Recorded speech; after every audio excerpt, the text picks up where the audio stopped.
on se garantit de l'intérêt finalement d'entretenir un bâtiment. Un bâtiment qui reste vide, qui reste là juste pour sa fonction patrimoniale, c'est toujours compliqué quand on a des choix stratégiques à faire en matière d'investissement budgétaire pour une collectivité, de mettre l'argent là, juste entre guillemets parce que c'est patrimoine, ça pourrait se justifier, mais c'est quand même plus facile si à l'intérieur il y a une fonction nouvelle, si on a accueilli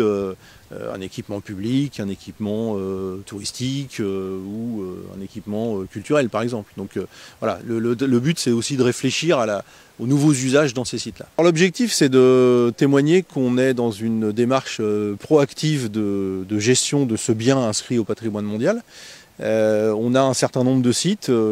qui sont dans une situation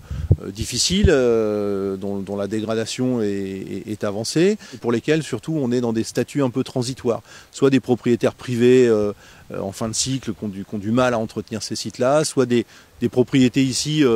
qui font partie du patrimoine d'une grosse institution, maison et cité, mais dont ça n'est plus l'objet social aujourd'hui de s'occuper de ces bâtiments-là, puisqu'ils doivent faire du logement social. Et là, ce sera probablement autre chose, où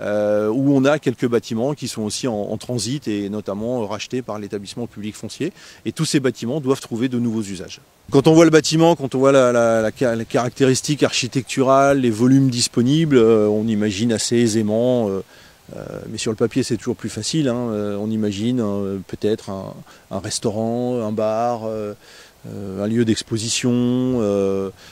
voilà, il y a quelques sujets comme ça, mais il faut qu'on trouve maintenant, il faut qu'on trouve des porteurs de projets, il faut qu'on trouve des investisseurs. Ça ne peut pas être que la puissance publique, on est dans un contexte aujourd'hui où l'argent public se fait rare, et donc c'est pour ça que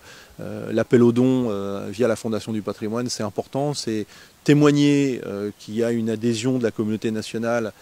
au maintien et au respect et à la mise en valeur de ce patrimoine-là, et aussi, si possible, via la défiscalisation qui est